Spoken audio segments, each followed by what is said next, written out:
What is up, everybody? Welcome to the Gauntlet results video. If you did not catch the stream last night, we finished the Steve Nash. Both towers had to do the very last one on +2. Took absolutely forever, but I only have 5 Elite Pros, so I was at least happy that I was able to get that done, even though it took quite some time, almost the entire day on Sunday, in order to do the +2s. But we're going to check out all of the cards that I pulled on the draft board.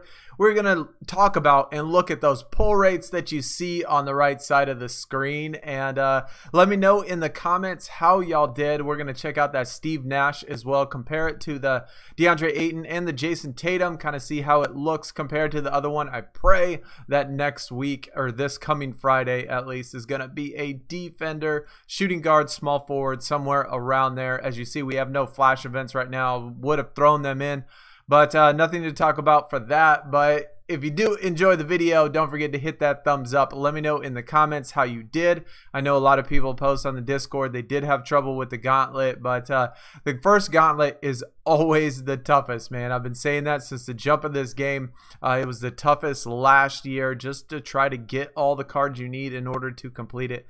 But yeah, first thing we're going to do, man, let's look at all of the cards I pulled on the draft board.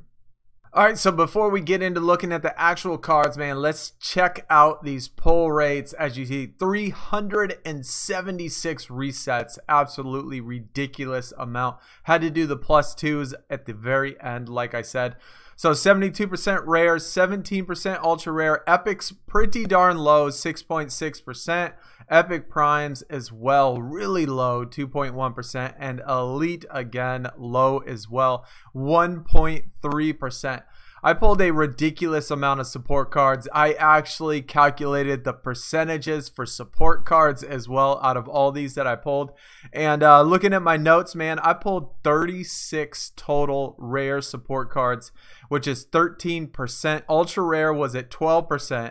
Epics, I pulled 5 support cards at 22%.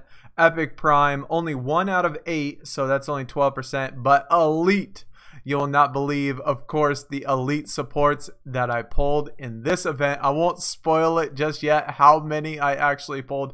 But if you've seen any of my videos, keep up with the Discord, man. You know there is a particular elite that I pull absolutely constantly, and every single event and all of that stuff. Spinners, 4.3%. So rare, ultra rare, you know, nothing too crazy actually. I mean, it's all about average. Like I said, epic prime's a little low, elites are a little low, spinners are about normal.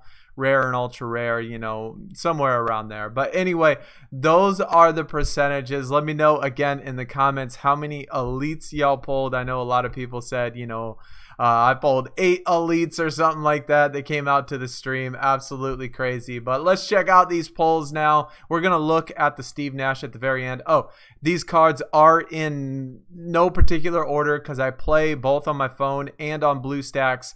So when I upload the BlueStacks, the pictures I take on the computer, they don't go into my phone in, I guess, the sequential order, like by timestamp or whatever. They just go in the order I put them in. So there's no way for me to change it.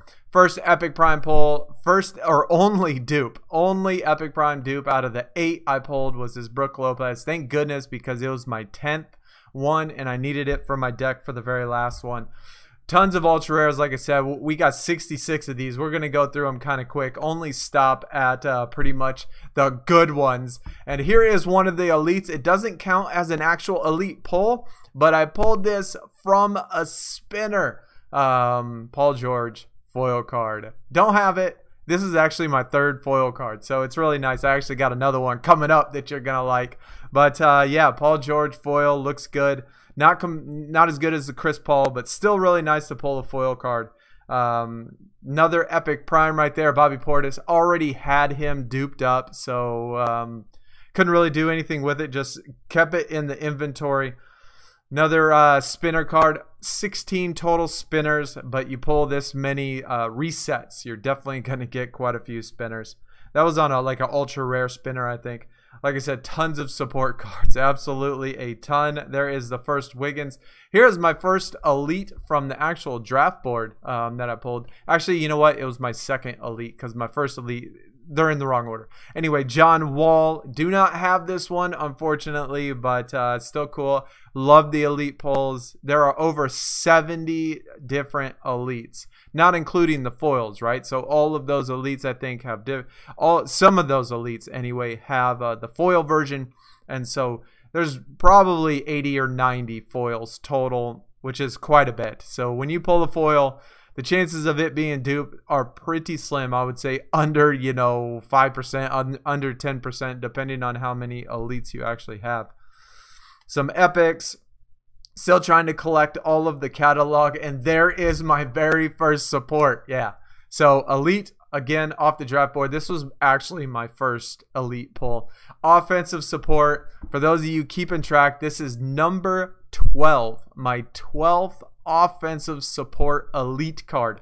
Absolutely ridiculous, and which made me want to calculate the percentages for how many support cards you pull.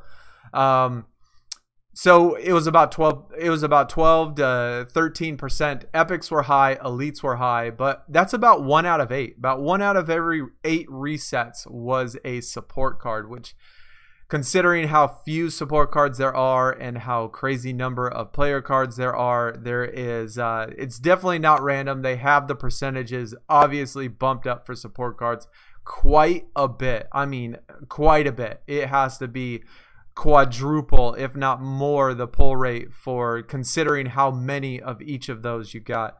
Sabonis, another single. Bamba, cool that he's a rook. Can't wait till they start getting the pitchers in there. But another single as well. More support cards, ultra rare. We got another spinner, another rook off an epic prime spinner, so that's nice. I do all my spinners blindfolded. I mean, I don't even look at it. I just push it. I look away and then I push it. There's one on the draft board right there, another foil card. So I ended up with 2 foils this event. This one actually from the draft board. Blake Griffin, do not have this one. So I have the Chris Paul, I got the Paul George, and I have the Blake Griffin foils. Cool to pick up the foils. I never really it never seemed like I got lucky last year on picking up foils too often. Aaron Gordon, love this dude.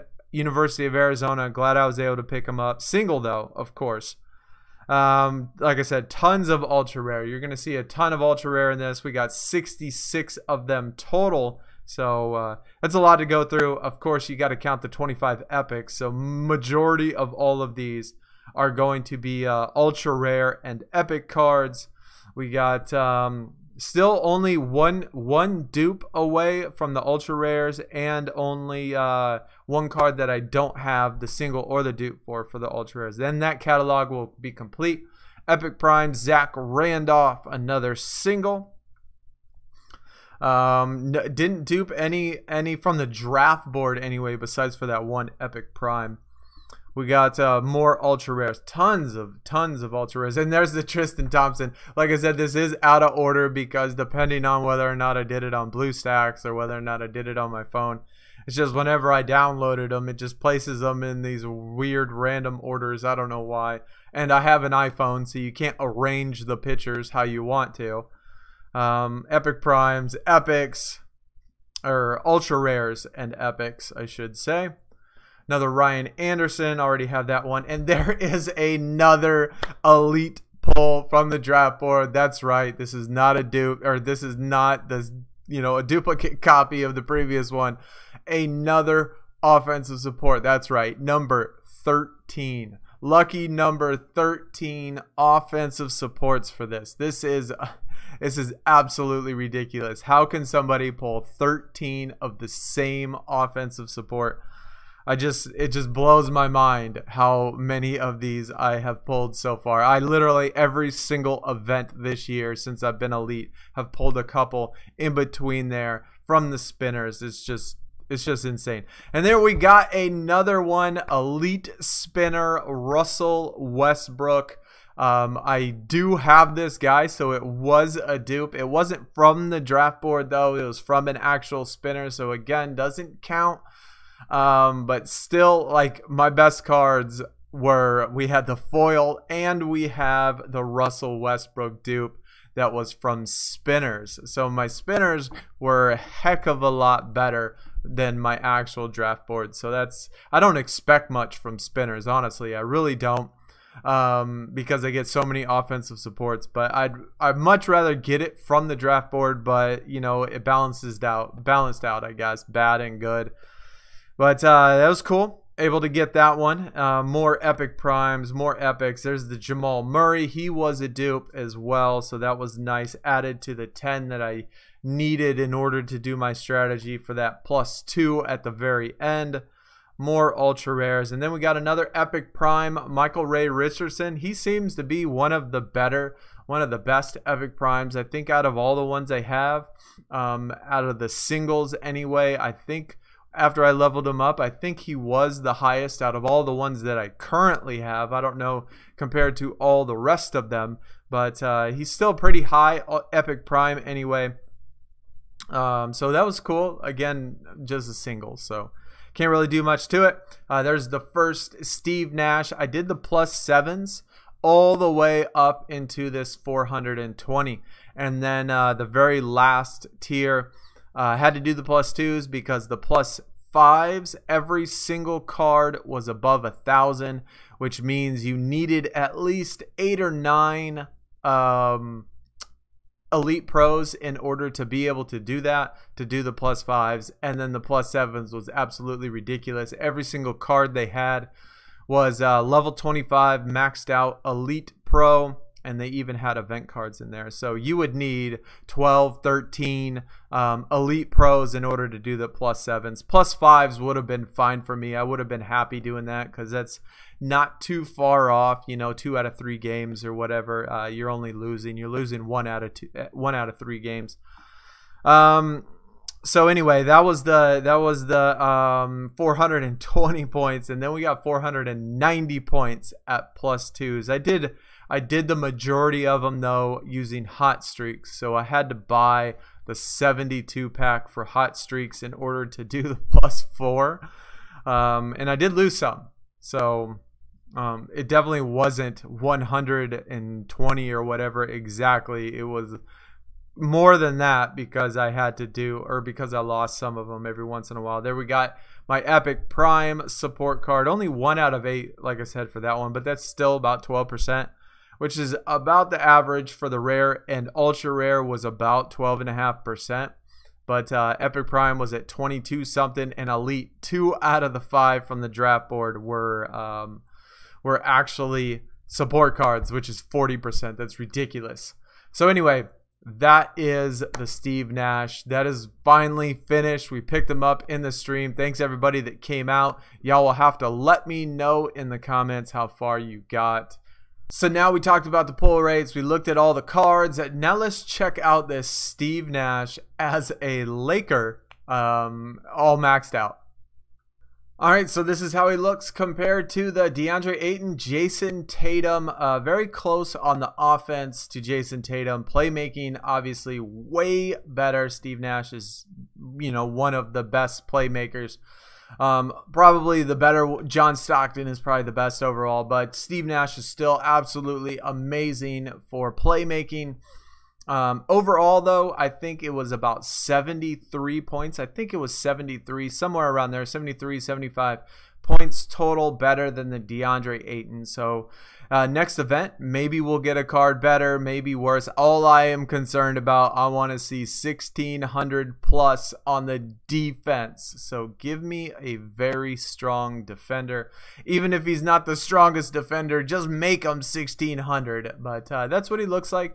Looks really good. Offense and playmaking, like I said, same pick and roll passer, same exact thing as the Jason Tatum. I guess one good thing is that the focus type is not red. Oh my God, how many red focus types are there in this game? Absolutely ridiculous. They should have. I mean, I don't have all the cards, obviously, but it seems like the majority of all the cards are red. Not a quarter of them. You know, we have 4 different colors. They could have picked a different color for some of these. But anyway, that's what he looks like. Looks amazing. Historic and elite down there. So that looks really nice. I can't wait till another Steve Nash comes out. Even if it's in a Mavericks jersey, I'm going to change this thing Dude looks old as dirt right there, but still good. Still happy I was able to pick it up, and that is gonna be pretty much it. So let me know in the comments how y'all did. If you did enjoy, hit that thumbs up, and I will see y'all hopefully in the next stream, maybe the next video, depending on if we have a flash event, depending on, of course, worst case scenario, Friday at 11 o'clock or whenever it starts for you, we will do another stream. So y'all take it easy. Y'all have a good night. And like I said, let me know in the comments how y'all did. Check the Discord, also is in the description if you're new to the channel. Don't forget to hit that sub button. Y'all take it easy. I'm out. Peace.